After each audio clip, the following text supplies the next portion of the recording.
Thank you, Mr. Chairman. Good morning, gentlemen. I know it's been one of those mornings on Capitol Hill when we have a lot happening, but I think it's illustrative of the importance of this testimony today that I think every member of the committee is finding time to come and ask questions and engage in a dialogue with both of you. I think, Admiral, and I wasn't here, but I think in your testimony you said that we need to reframe our relationship with Pakistan. I want to build on Senator Collins' line of questioning about sanctions with a bit of a focus on how sanctions or reductions in military aid to Pakistan might hinder our mission in Afghanistan. And more broadly, I'd invite both of you to comment further on how we do reframe that relationship with Pakistan. Well, you know, we have indicated with regards to assistance to Pakistan that it is conditioned on several things that we've got to pay attention to. Number one, are they cooperating with regards to going after targets in Al-Qaeda and the remaining targets? I mean, in my prior position, we identified a series of those targets that remain, and we said, we need your cooperation to be able to go after them. So I think that's kind of one test. Second is whether or not they're going to take action with regards to the safe havens and dealing, you know, with the Haqqanis. I think that that is another area that in which, you know, we've got to say, you have got to take steps to be able to stop that from happening. And thirdly, that we would like, frankly, for them to continue efforts to go after the terrorists that are threatening them. They did, to their credit, took action in SWAT, took action in South Waziristan. They took a lot of casualties. I commend them for the action they did. But very frankly, they've got to continue that pressure on those terrorists. Look, I have made clear to them that terrorism is as much a threat for them as it is for the United States. But it's very important that they cannot choose between terrorists. If you're against terrorism, you're against all terrorists. And that's something I think that we have got to make clear to them time and time again. I would try to expand the discussion beyond, I mean, certainly to include, it's got to be where the Secretary mentioned in terms of included in the framework. I went to Pakistan in 2008, and one of the things that I addressed to the political and military leadership, along with then Steve Kappas, who was the deputy at CIA, I actually believe that the ISI has got to fundamentally shift its strategic focus. They are the ones who implement, I would argue, as a part of government policy, the support of extremists. It's not just Haqqani, because we've also had our challenges with LET, which is an organization they put in place. So in many ways, it's the proxy piece here.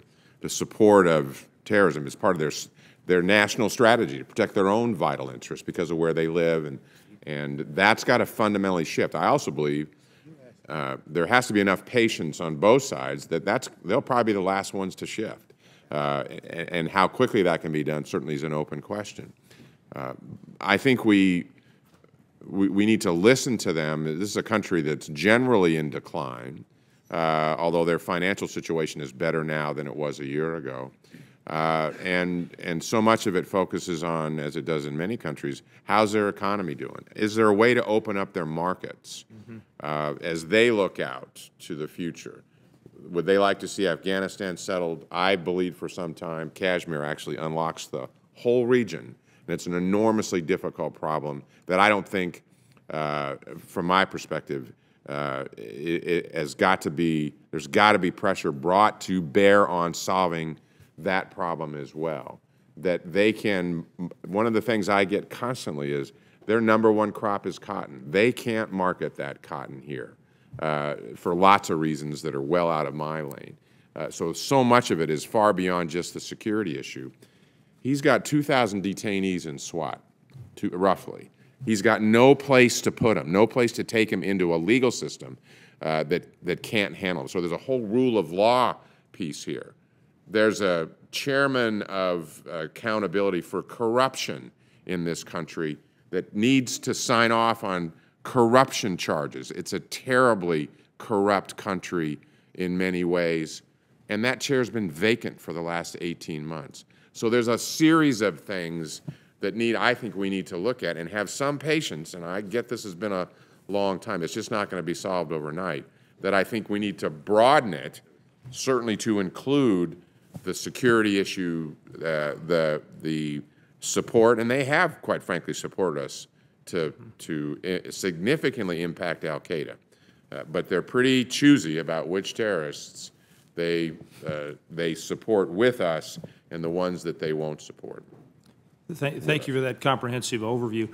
It strikes me, and I wouldn't want to pin the two of you down, but at times it appears like Pakistan and its leadership are both playing the role of arsonist and fireman, and that's problematic.